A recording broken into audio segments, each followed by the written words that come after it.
Sveiki, šiandien Stronger Youth projekte kalbėsime su Aurelija Kuzmičienė. Sveiki. Labą dieną. Aš esu Elektrėnų savivaldybės visuomenės sveikatos biuro jaunimui palankių sveikatos priežiūros paslaugų koordinatorė. Ir šiandieną papasakosiu Jums svarbiausius patarimus, kaip galima sveikai maitintis ir turėti sveiką mitybą. Kaip manote, kaip kasdieniai įpročiai gali paveikti žmonių emocinę savijautą ir psichologinę sveikatą? Mūsų kasdieniai įpročiai yra labai svarbus, todėl kad kiekvieną dieną formuoja mūsų sveikatą. Mūsų organizmas yra viena bendra visuma. Ir jeigu kažkuri jo dalis yra paveikta, serganti, turime netaisyklingus įpročius, tai mūsų visas organizmas, kadangi yra susijęs, viskas kenčia. Taip pat kaip sveikatos apibrėžimas reiškia ne tik mūsų fizinę sveikatą, bet ir dvasinę, emocinę, psichinę, taip pat ir mūsų visi įpročiai yra labai svarbus visam organizmui, veikia visas mūsų sistemas. Pradedant nuo to, kad yra labai svarbus miego režimas. Besimokančiam mokiniui reikalingos ne mažiau kaip 9 valandos nakties miego. Vadinasi, vėliausiai miegoti reikia nueiti iki 11 valandos. Taip pat mūsų kasdieniai įpročiai tokie kaip buvimas gryname ore, poilsis taip pat yra labai svarbus, nors šiais kasdienybėje labai skubančiais laikais, kai mūsų rutina yra labai greita, kartais tikrai nelieka laiko poilsiui. Tačiau turime visuomet skirti reguliarų laiką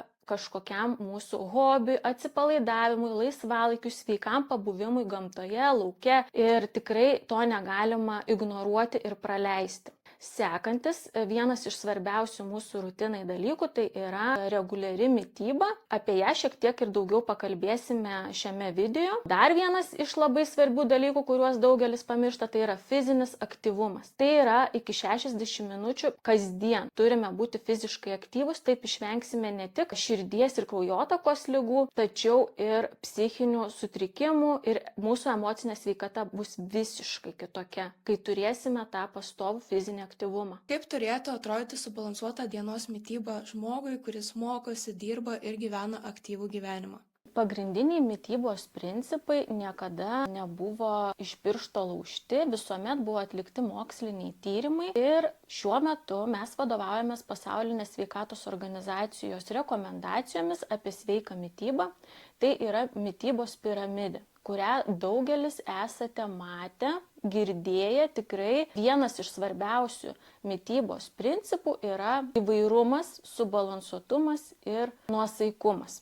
Kuo įvairesnė mityba, tai reiškia vaivorykštės spalvos lėkštėje. Tai rodo, jog gauname pakankamai skirtingų vitaminų, mineralų, maistinių medžiagų, kadangi produkto spalvos jau rodo, kad jis turi skirtingą poveikį įvairioms mūsų organizmo sistemoms ir turi skirtingų maistinių medžiagų. Subalansuotumas tai reiškia, jog turime gauti pakankamą angliavandenių, riebalų, baltymų kiekį. Taip pat reikia nepamiršti skaidulų, kurios yra be proto svarbios mūsų virškinimui, ir papildyti mitybą trūkstamais elementais. Ir žinoma, reiktų vengti, jeigu norime turėti bendrą puikią savijautą, tokių produktų, kurie yra kenksmingi. Ką reiškia kenksmingi? Tai žinoma, turintis daug cukraus, daug riebalų, nesveikųjų riebalų ir turintis daug druskos. Tokiais produktais jokiais būdais negalime piknaudžiauti, geriausia yra jais tiesiog kartais tik pasilepinti, bet labai stebėti, ar tai nėra mūsų organizmui žalingų produktų, kurių yra sudėtis tikrai cheminė, turi daug labai nesveiko pagrindo ir kenksmingų medžiagų.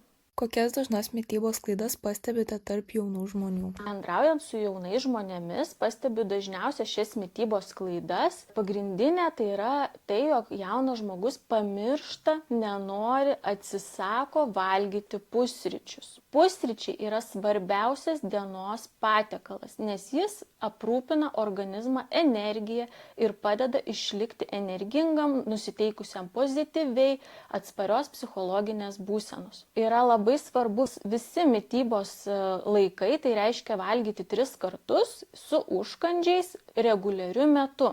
Tačiau pusryčiai vis tiek prisotina mūsų organizmą reikalingomis medžiagomis iš pat ryto.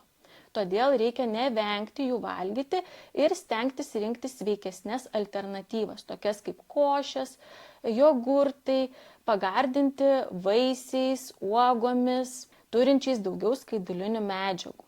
Kita mitybos klaida, kurią išskirčiau, tai yra nepakankamas vandens suvartojimas. Mūsų organizmui 1 kilogramui svorio reikia 30 ml vandens. Vadinasi, galite pasiskaičiuoti, kiek stiklinių vandens reiktų išgerti per parą. Deja, kalbant su jaunais žmonėmis, girdžiu, kad jie vandens negeria arba renkasi vaisvandenius, gazuotus gėrimus su cukrumi, sultis, kas nėra tolygų vandens suvartojimui. Vanduo yra be proto reikalingas palaikyti gerą psichologinę ir emocinę stabilę mūsų būklę. Dar viena didžiausia mitybos klaida tai yra greito, nesveiko, apdoroto riebaluose kepto maisto vartojimas. Žinoma, tai yra didžiuliai ligų sukėlėjai mūsų visos koronarinės sistemos, širdies kraujagyslių ligų sukėlėjai. Toks maistas ne tik užkemša kraujagyslės, bet ir sąlygoja prastą būseną, depresijas ir nepasitenkinimą savo gyvenimu būtent dėl nutukimo, dėl savo išvaizdos suprastėjimo ir visų mūsų būsenos įtakų.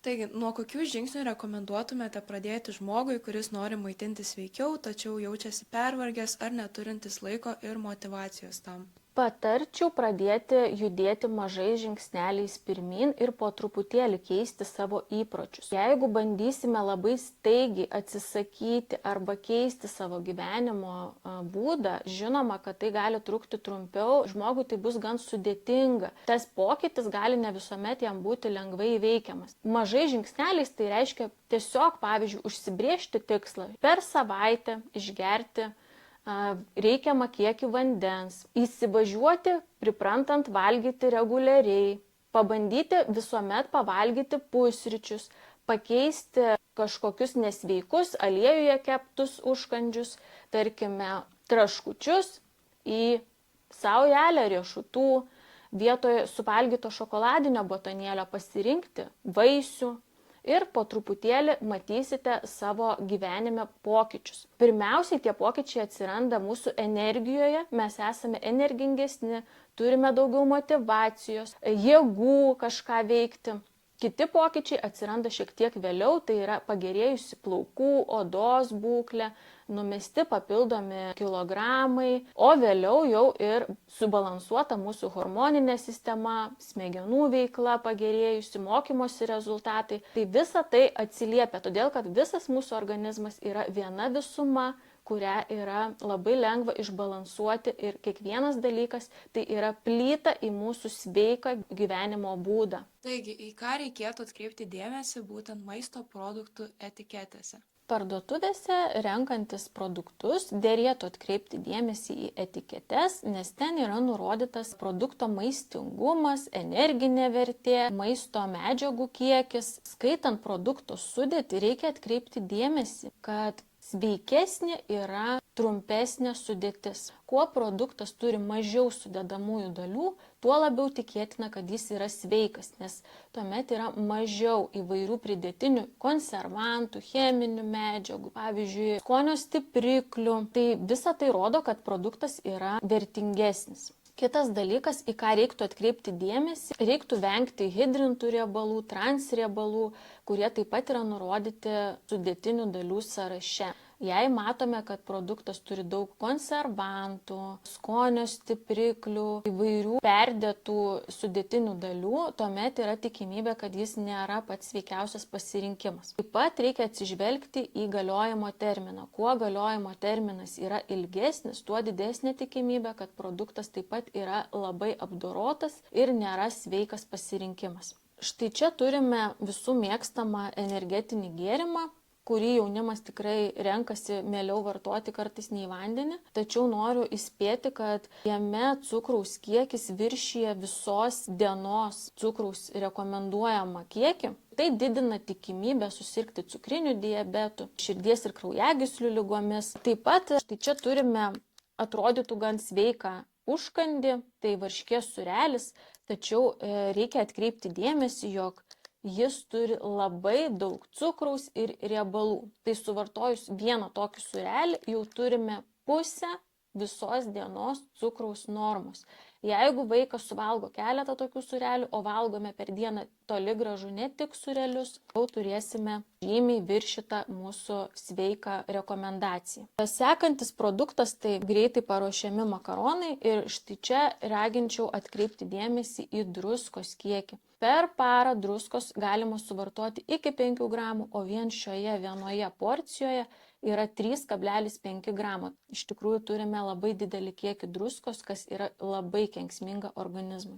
Sportininkų ir sveikuolių mėgstami proteino batonėliai taip pat yra nevienodos sudėties ir reiktų atsižvelgti, ar jie neturi per daug druskos, cukraus, riebalų, ar neturi kitų kažkokių pridėtinių hidrintų riebalų, kurie yra labai kenksmingi mūsų organizmui. Na ir pabaigai, kokią vieną mintį rekomenduotumėte įsinešti šio vaizdo įrašo žiūrovui? Linkiu kiekvienam klausytojui išsinešti iš šio video tai, kad mityba yra mūsų gyvenimo būdo dalis, o mūsų gyvenimo būdas sudaro net 50% mūsų sveikatos ir tikimybės gyventi ilgai, sveikai ir laimingai. Ačiū už išklausymą.